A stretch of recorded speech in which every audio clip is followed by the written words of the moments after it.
Welcome to the Seattle Real Estate with Urban Ash, your go-to podcast for all things Seattle and Seattle real estate. Whether you're a first-time homebuyer, an experienced investor, downtown resident, or simply just curious about the latest market trends, we've got you covered. I'm Urban Ash, a 20-plus year downtown resident and real estate professional. Together, we'll uncover insider tips, share expert insights to help you navigate the market, and showcase community leaders and organizations. So join me as we dive into everything from the rental and sales market to the rich community life that makes Seattle so unique. Thank you, Elizabeth, for joining me today. It's very timely because it is the spring season, spring cleaning. We're all trying to kind of slough off the things we accumulated during the winter months and over the last year. I know I'm going through it myself, and it sounds like you're going through it too with the storage wars. So I'm going to embark on that probably later on this month. But yeah, let's talk about the pieces. Well, first of all, what you do. And I know we've had a long working relationship with clients. And I think your service you offer is just invaluable to the whole moving experience, from decluttering to the actual packing and moving and orchestrating everything, because we're busy, right? Professionals are busy, all different age groups are busy. And it just is, at the end of the day, we know that we can do it, but who has time for that? And so that's where you come in.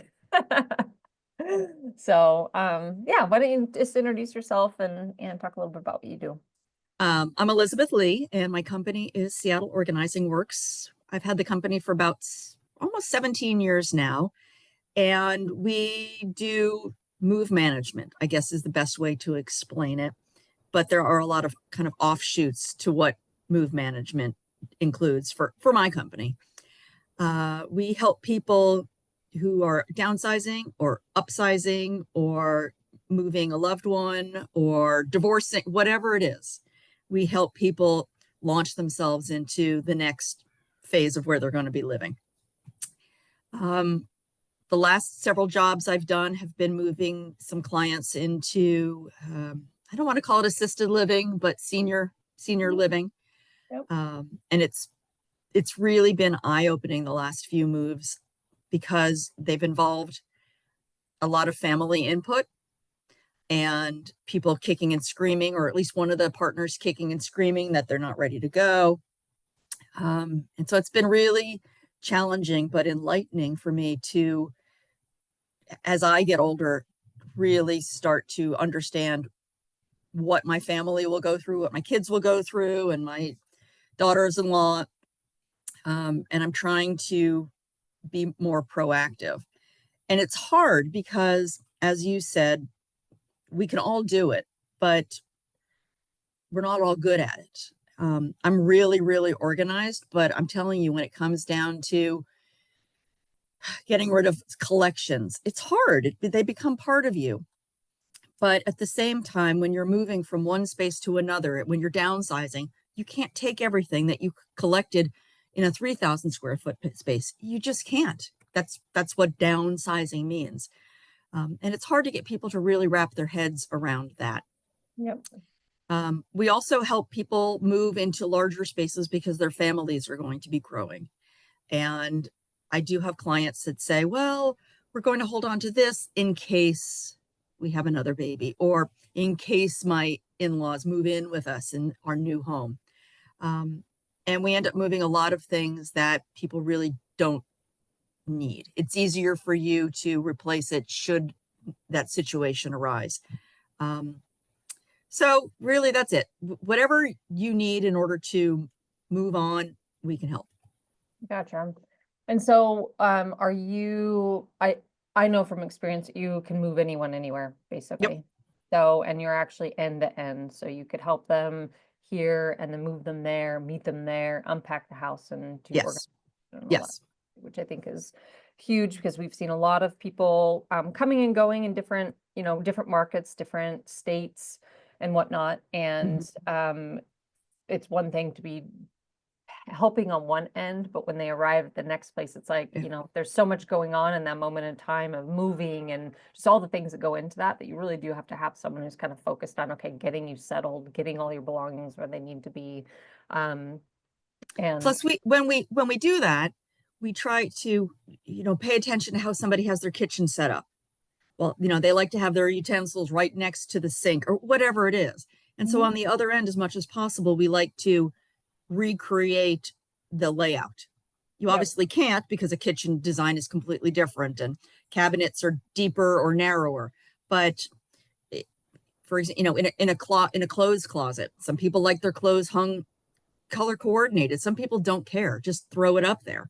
Yep. So we try to be really considerate of how you originally had it set up so that while you're navigating a new space or a new town, you're not frustrated with where's my stuff? I can't find Yeah. my stuff. Yep. Exactly. Let's talk about, I guess, the different client base. So maybe it is the people that are moving into more of the adult, active adult Mhm. housing, right?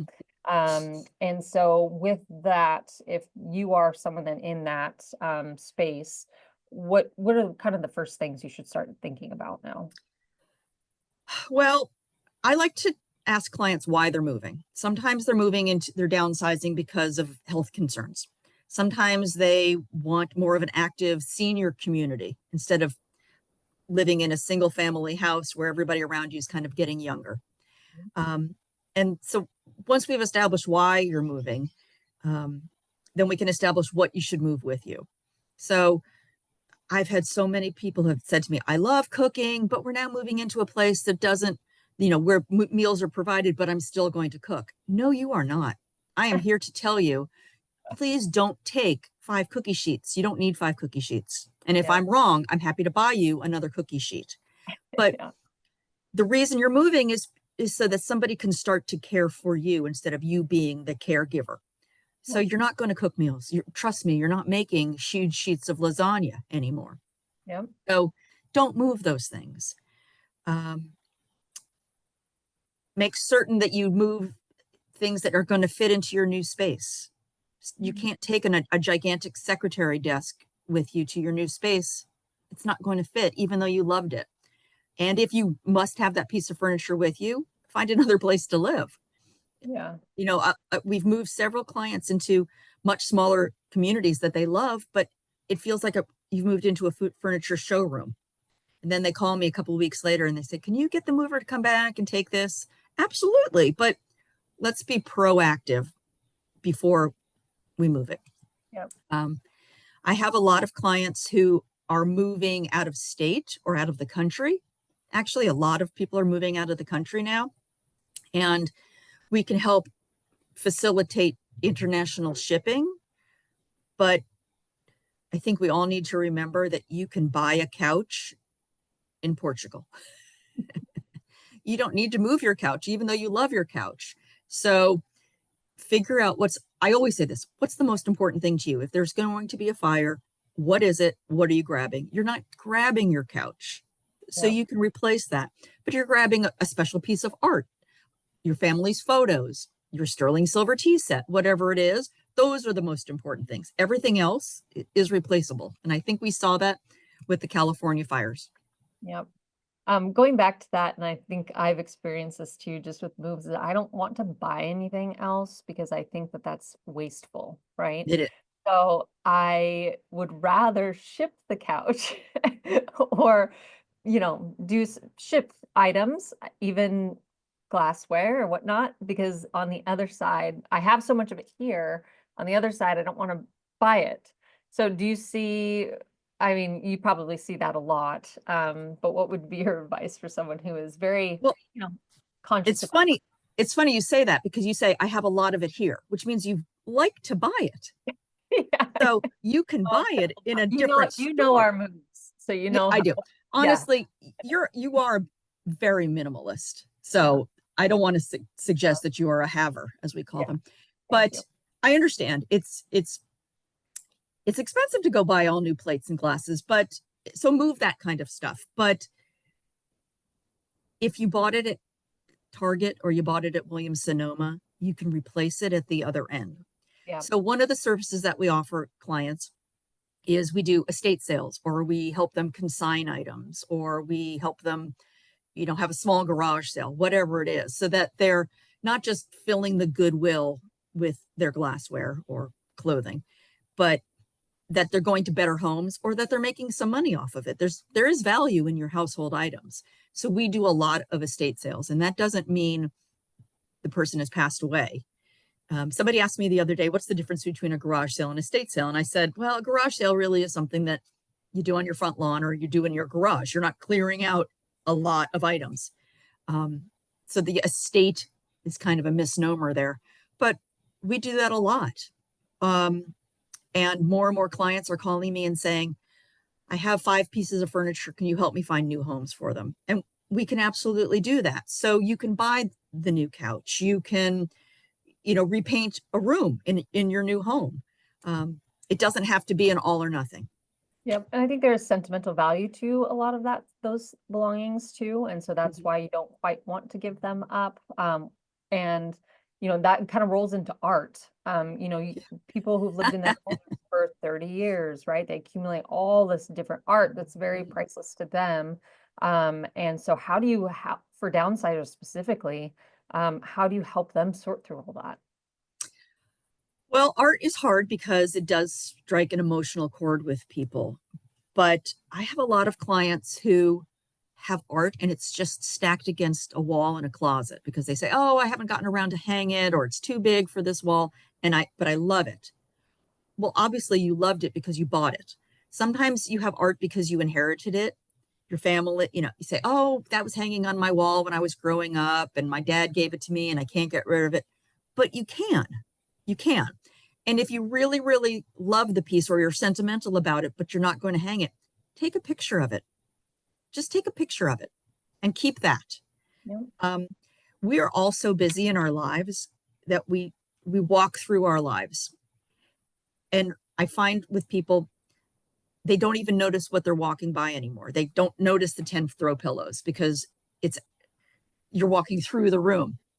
So there are certain pieces that you notice in the course of your day that you have to have them around you. They're comforting. They're, a milepost in your life. But there are other things that we picked up or accumulated because we loved it at the time. You're traveling and you say, oh, I love this Mexican pottery, but you bring it home and it just sits on the shelf. So if you can find a way to part with a few of those memories, then you make space for new memories.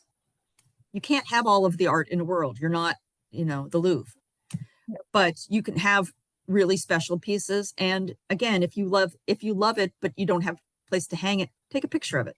That's it. Yep. I know it's hard. My house is, I should show you my collection of dogs, but I also like to do the 1 in, 1 out rule. My husband really, really tries to hold me to that. If one new strange little dog creature comes into my house for the shelf, something else has to go. Huge box of yarn arrived the other day. I thought we were getting divorced. But other things left. Yeah. Because otherwise the paramedics are going to find me like underneath. Under it all. Under it all. Have you had any, and speaking of that, kind of worst case scenarios, I'm sure you have seen it all. Yes. Can you speak of any of those different, or maybe your hardest one that you've, client or situation that you've been in, and kind of how you did that? Currently, we're working with a couple up in Magnolia. Lovely, lovely people. They're both seniors. They've been dating for about 11 years, and his house is full of. I don't think he's thrown a piece of paper away since the 1940s. And he now has dementia and he needs to move into memory care. So his girlfriend of 11 years is moving him in with her so they can sell the home to put him into memory care. But she's never lived in this house and he can't tell me what anything is anymore. He's so lovely and there's sparks there, but he can't tell me where anything is. And we're digging and digging and digging and digging through items that have no meaning to anybody anymore. It's really, really strange, but that does happen where families will call us and they'll say, my aunt passed away. I'm the executor and I don't know what any of this stuff is. Family photos. I wish I could find a way to repurpose family photos because we've got gorgeous photos, from Sweden and people who worked for Boeing back, when Boeing started, but nobody can identify them anymore. And that's really hard. So what I'm starting to do as I get older is kind of keep an inventory book so that when my kids have to go through this and they're cursing my name, I'll say, this is where I got this, or write something on the back of a picture so that they know who it is. Not that they're going to keep it, but it really is so difficult to go through somebody else's things when I try to stay unemotional. Yeah. So that's another part of decluttering, is making it easier on your family and making it easier on your loved ones. Yeah. Not that I'm trying to be morbid, but we're all heading that way. Yeah. And you never know when it's going to happen. Yep, you're right. And it's very, I think timely, I guess, and everyone talks about the kind of the baby boomer generation, right? We're going to have kind of a lot of people in the same situation, and it's good to be all at once, and it's very good to be thinking ahead about all these things. Mm-hmm. Yeah. Also, the younger generation, they don't want the same things. They don't want china. They don't want big dining room tables. So if you're holding on to those because you think your children are going to want them, they're not going to want them. Mm-hmm. And if you have a piece of furniture that was your family's and you think if something happens to you, your sisters, everybody has their own homes and their own style. Everybody has enough, I guess. But there are also people who don't. So that's a good reason to consign something or to donate something. How many gray sweaters do I need? Certainly not as many as I do. And they take up room, and they take up physical room and mental room. So leading it into the spring cleaning, what I try to encourage people to do is to put like items together. So when I do my spring cleaning of my closet, I take absolutely every single thing out of my closet and my drawers, every single thing. It looks like I'm moving, and I put them together. These are my cardigans. These are my black socks, this, whatever it is. And I only put back what I really love. And I hold up my clothes to the light to see, oh gosh, it does have a stain on it. I didn't even notice that.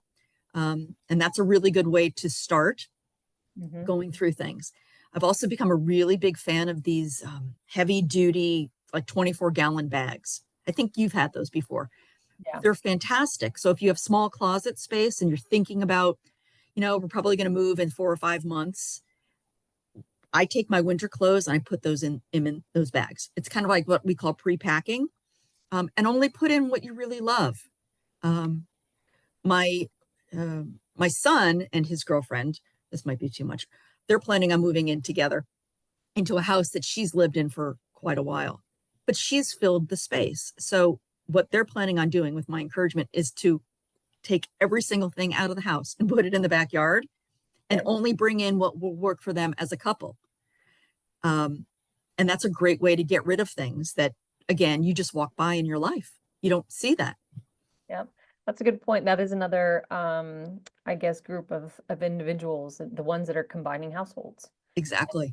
Are attached in maybe not your scenario specifically, but like you have your things and they have their things, and it's like, how do you do the interweaving of compromise? Exactly. It's also a really great way to have to, to clean your house. Yeah. Because you're not cleaning behind a bookcase ever. Yeah. And then all of a sudden the bookcase is in the yard and you're like, wow, that's dusty. Yeah. Yeah. Or you just have you come over and you're the moderator between the two in the back. Exactly. Oh, I can't wait for that. That'll go really well. Yeah. That's fun. I guess different times of the year, are there certain things that people should be doing? Obviously, spring is the big one, but are there things during the summer and fall and winter that people should be kind of doing around, not just saving everything for spring? Again, I love these big heavy duty bags. They're great for everything. You can put your clothes into them. You can put blankets away because it's getting warmer. I don't encourage you to put things like books in them because they get really, really heavy. The other thing I encourage people to do is, especially with, tax time coming, go through your paper. Nobody needs paper anymore. You really don't. You don't need the box that your phone came in. I don't care how many people tell me that they're going to pack their Apple computer back in it. I don't care, and I don't believe you. You don't need the box your phone came in. If you need the little number at the end of it, then break off that little piece. People have homes that are full of boxes, Mhm. and it's not necessary. Go through your makeup. Just take it all out, spill it into the sink if you have to, and go through it. What's expired? How many mascaras do you need? Start doing those sorts of things now. If you have tools, how many hammers do you need? How many tape measures do you need? You don't need as many as you think. Scissors. Oh my God, I must have 13 pairs of scissors in my house. I don't know why, but I do. Um, so start doing that. Even if you're not moving, even if you're not thinking about doing something like that, it's like a breath of fresh air, Mhm. creating space around you. It's kind of nice. Yeah, and you could pick like 15 minutes and just pick a corner of something. Like it doesn't have to be a big production. Schedule it. Schedule your spring cleaning like you schedule going to the dentist or you schedule getting your hair cut. Schedule it and keep that appointment with yourself. Yeah. If you have old files, put them on your lap while you're watching Netflix. Just go through it, put a brown paper bag next to you and just sort into it. Do that. And also realize that a lot of the papers that you have are available online. You don't need manuals anymore. If somebody buys your house, they don't want your washing machine manual. They're not going to look at it. They're going to go online to Amana or whomever and look at their manual. Yep. So, do that. A lot of people with garages have old paint and you don't need that kind of stuff. Pop the lids, get rid of the paint. Yep. Pack the stuff that's dry. So those bags, for those that don't know, you're talking about the blue, big blue bags. Yeah, it's made of a really thick. They're made of a really thick kind of recycled plastic. They're on Amazon. Yes, with handles. They're fantastic. $5 yeah. I buy those all the time and have They're fantastic. Yep. Yep. My niece uses them when she moves back and forth across the country. You can put them on an airplane. I mean, they're indestructible. You just have to be careful not to fill them so much that you can't lift them. Yep. But a moving company can just put that right onto a truck. You don't need to then take it and put it into a box. And they're fairly squishable, so you can put them under your bed. You can stack them in a closet. They're really great. It's like the IKEA bag has grown up. Yep, definitely. The IKEA bag that zips. Yep. I love those IKEA bags. Me too. I love those bags. That's funny. Sweet. Well, thank you. I don't know what else. Was there anything else you want to kind of share with listeners here? No, but if anybody that sees this, I don't know who's seeing this, but if you ever just, I love working with Ashley. So if you're a client of Ashley's and you just have questions, just call me. Yeah. Just call. Yeah, you're great. Thanks. And make it a really smooth process, and you come out kind of you want to talk about that, the whole assessment process? Oh, sure. A lot of clients that Ashley has had, I've never met. They just leave the key with the concierge downstairs in their buildings, and we come in and pack and move and unpack at the other end. And I've never met people, but that's because they trust Ashley and Ashley trusts me. But I'm happy to come out and give you a consultation, talk to you about what your future plans are and the best way to approach them. We want to be cost effective. I don't want to stand around and pay my staff to do nothing. So if I think it's something that one person can do, it's better to know than to show up with a staff of 3 or 5. It's also important, because a lot of people are doing this, to think about your timeline. It's not easy to get a moving company in 2 days. It can be done, but it's not easy. If you're moving in and out of a building that has an elevator, often you have to, reserve the elevator. You can't just do that, with 5 minutes notice. So it's good to create a plan. Yep. So meeting with me earlier is better. Yep. And you have the sweetest crew. You guys just kind of come. I always imagine you guys come swarm in, get everything done so quick, and then disappear. Yeah. Well, it's my business partner's got that British accent, and everybody thinks she's lovely. But I'll tell you, when she gets hungry, she snaps. She snaps. Yeah, be angry. That's cute. All right, Elizabeth, thank you so much. It's always a pleasure. Thank you, Ashley. You. And if there's any questions that you guys have, even if you're not in the local market and it's just about, the next steps that you should take on relocating or packing your house or cleaning, decluttering, dealing with kind of those tough scenarios with your, parents or other relatives, spouses, whatever, reach out to Elizabeth. She is more than gracious to spend her time walking you through that. And we'll post all of her information so you can do that directly. But thank you. Thank you. Bye, Ashley. Bye.